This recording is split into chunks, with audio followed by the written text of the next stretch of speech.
Кезекті демалыстан соң батыстан сыр еліне жолға шықтым. Жолға шығарда ерте дайындалып, уақытынан бұрын шығатын әдетім бар. Себебі кешігіп қалудан белгісіз себеппен қатты қорқамын. Сөмкелерімді арқалап вокзалға да келіп жеттім. Пойыздың келгенін күтіп тұрмыз. Әкем мен анам екі жақтан ақылын айтып құлағыма құйып жатыр. Қанша дұрыс дүние айтылғаны нақты есімде жоқ, себебі іштей қимастық сезім өртеп барады. Аз уақыттың ішінде ауылды да сағынып қалыппын. Тезірек жеткім-ақ келіп тұр.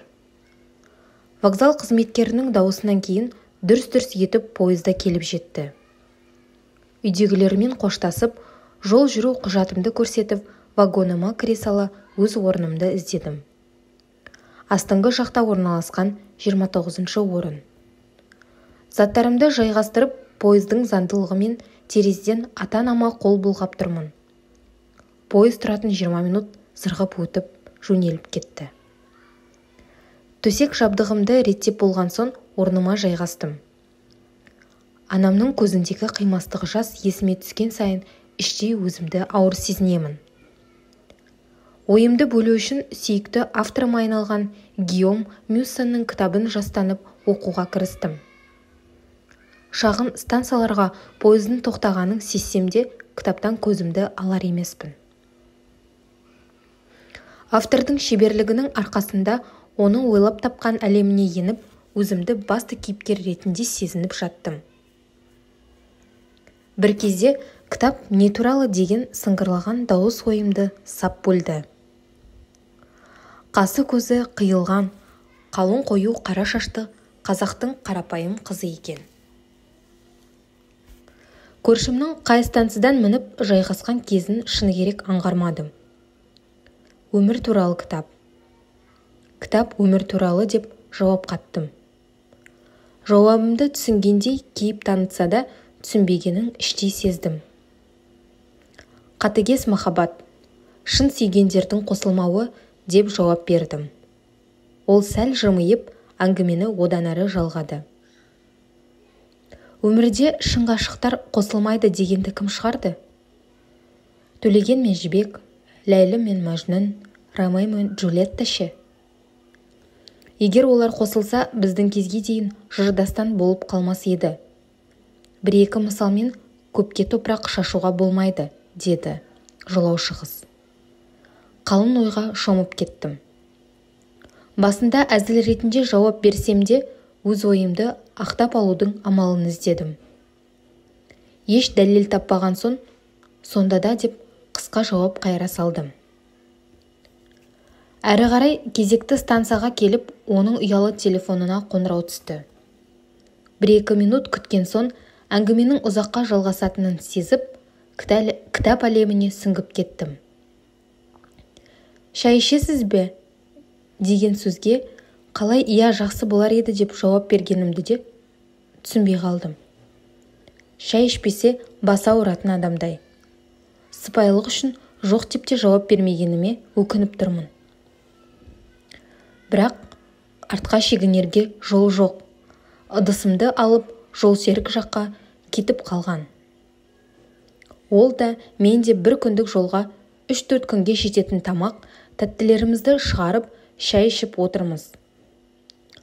Қарсы бетте тамақ ішіп отырған аға мен апа күлімсіреп, таңдана қарап отыр. «Куда путь держите?»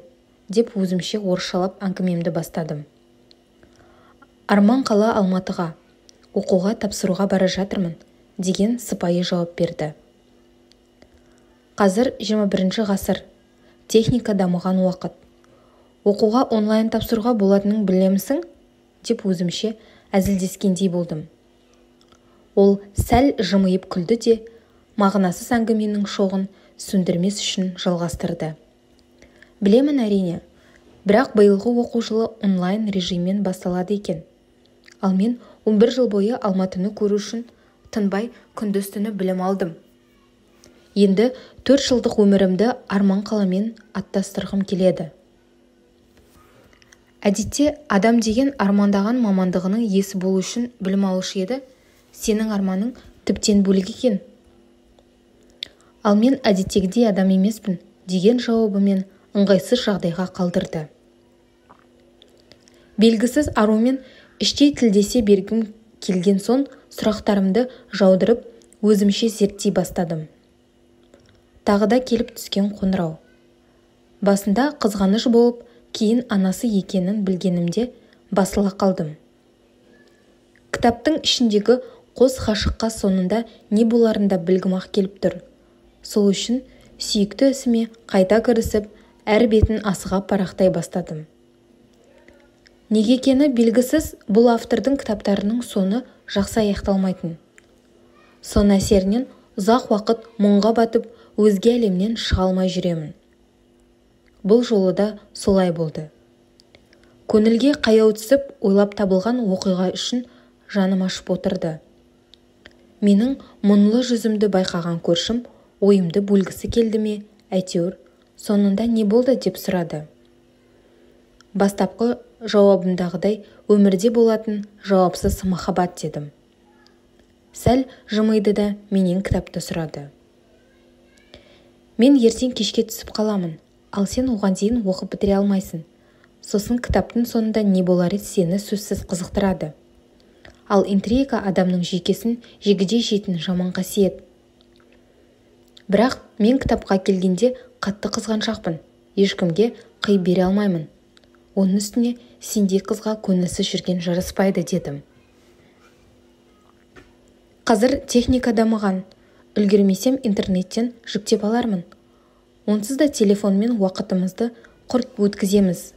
Одан да кітап оқиын деген жауабымен енді маған әзілдей бастады. Қанша бергім келмесе де кітапты қолына ұстаттым. Алайда бұл жолы кітапты емес, оны қызғандым. Я, қызды кітаптан қызғандым. Себебі ол кітап оқуға кірісіп кетсе, оның ойын қайта-қайта бөле алмаймын. Бірақ маған онымен әңгіме дүкен құрған ұнап қалды. Сұлу қыз кітаптан көзін алар емес. Мен болсам, оның сұлулығына тамсанып қарап отырмын. Расымен оның келбеті мөлдіреген жанары мен тастай өрілген қос бұрымы өзіне сондай жарасып тұр. Менің қарап отырғанымды байқап, маған көз қайығымен қараған кез тіптен елітіп әкететін. Бұрын өзгенің аузынан ғашық болудың қалай болатынын естігенде асыра сілтеу деп ойлайтынмын. Енді дәл сол сезімді өзім сезінгендеймін. Бірақ қызығы, бұрыннан таныс жан емес, өмірде бірінші рет көрген мен үшін мүлде бейтаныс ару. Оның өзін аз-мәз таныстырғанын таныс деуге мүлдем келмейді. Мен оның есімін қай ауылдан және қайда бара жатқанын ғана білуші едім.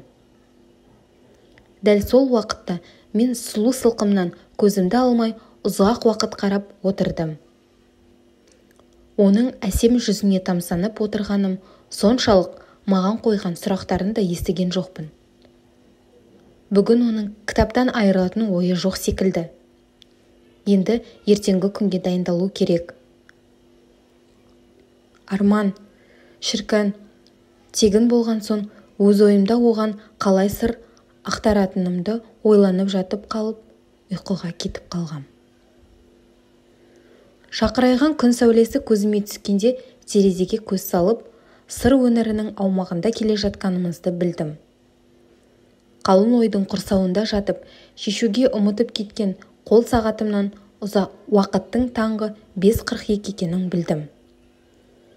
Ұзақ кезекте немесе кезекті станцияға келіп қалатындай асығып, жуынып келдім. Ауылда жүргенде әбден үйреніп қалғам. Еш ойланбастан өзіме шай демдеп алдым. Ал сұлу қыз әлі оянбаған. Ертегі кітаптың ішіндегі суреттердегі ұйқыда жатқан аруды білесіз ба? Жолаушы қыз ертегідегі арудан әлдеқайда әдемі еді. Айтпақшы, менің кітабым оны да қызықтырған секілді. Түнімен оқыса керек, қолына ұстап ұйықтап қалған. Сымтедікте байланыс жүйесі пайда болған сәтте әлеуметтік жүйені ақтарып отырғанда ұйқыдағы аруда оянды. Ерте тұрғаныма таң қалған оған ауылдың баласымын ғой деп күле сала жауап бердім. Серік болайын деп сұлу қызбен шай іштім. Уақыт өткізу үшін кітап туралы сөз қозғадық. Түні бойы кітап оқып шыққан ол соңында жетіп қалыпты. Енді сол кітапты аяқтау үшін қайта жастанды. Мен болсам оның сұлулығына тояр емеспін. Қарап отырудан шаршайтын да түрім жоқ. Негізінде мен өмірде сендей сұлу қызды көрмегем. Ақылына көркі сай деген жанның сендей боларын енді түсінгендеймін. Бұрын ғашық болу үшін алдымен адамды танып білу қажет деп ойлаушы едім. Дегенмен осы кезге дейінгі ойым көкке ұшты. Қысқасы, мен саған ғашықпын деп ішкі сырымды жайып салдым. Бірақ қазақтың қарапайым қара баласында осынша сенімділік қайдан болсын? Бұл сөздердің бәрі менің көз қарасым мен ішкі ойда айтылған сөз еді. Ал жолаушы қыздың оның түсінгені не түсінбегені мені алаңдатпады. Бастысы бар сырым іштей болса да айтылды. Енді өзімді сәл жеңілірек сезіне бастадым. Бір ауыр жүктен құтылғандай кейіпке ендім. Осылайша шағын вагонда уақыт зырғып өтіп кетті. Сөмкелерімді арқалап сезімге толы вагонның соңына қарай аяңдап барамын. Аз уақытты оның қасында өткізу үшін ең соңғы болып түсуді жөн көрдім. Жүрдек пойыз тоқтауға жақын, түспеске амал жоқ. Вагонның ішінде енді мен болмасам да белгісіз аруға деген ғашықтық сезімім қалды. Ол сезімді арудың сезінеріне күмәнім көп. Осылайша өкініш пен қимастық атты қиын сезімді кешіп, вагоннан түсіп жатқанымда сұлудың тоқтаңыз деген даусы естілді. Мүмкін елестеген шығар деген оймен кете бердім. Бірақ әлгі дауыс тағы сыңғырлай түсті. Иә, расымен мен ғашық болған сұлудың даусы. Бойжеткен қолына кітапты ұстап келе жатыр екен. Маған ұсынып, шын өмірде шын ғашықтар қосылады деді. Жоқ, өмірде махаббат жоқ деп кете бердім. Расымен енді мен үшін ғашықтық сезімі бар шығар, бірақ махаббат жоқ болып көрінді. Себебі өмірде сіз сүйген адам сізді сүймейді. Мен бұл оқиғадан осындай ой түйдім. Бірақ ғашықтық өті өшпеді. Әлгі сұлу күндіз түні ойымнан кетпеді. Онымен жүздесу түгілі кездесу мүмкін емес екенін түсіндім. Енді ұмыту керек. Қанша тырыссам да ол қолымнан келмегендей. Ұмыталар емеспін. Тіпті оның бейнесі де көз алдымда болғандайды. Уақыт емші деген оймен бір күні ұмытатыныма сенімді болдым. Ал ол кез келгенше сұлу туралы ойлап жүре беруді жөн көрдім. Таңертең жұмысқа ертерек келдім. Уақыт өткізу үшін сөмкемнен әлгі кітапты алып, соңғы беттерін парақтай бастадым. Көңілім алабұртып, біреу суық суды үстіме құйып жібергенде күй кештім. Қалай? Неге байқамағам? Қара қаламмен анық жазылған жазба көзіме оттай басылды. Көңіліңізді түсірмеңіз. Өмірде шын ғашықтар қосылады. 8 747 239 94 00. Достар, бұл оқиға шын өмірден алынған.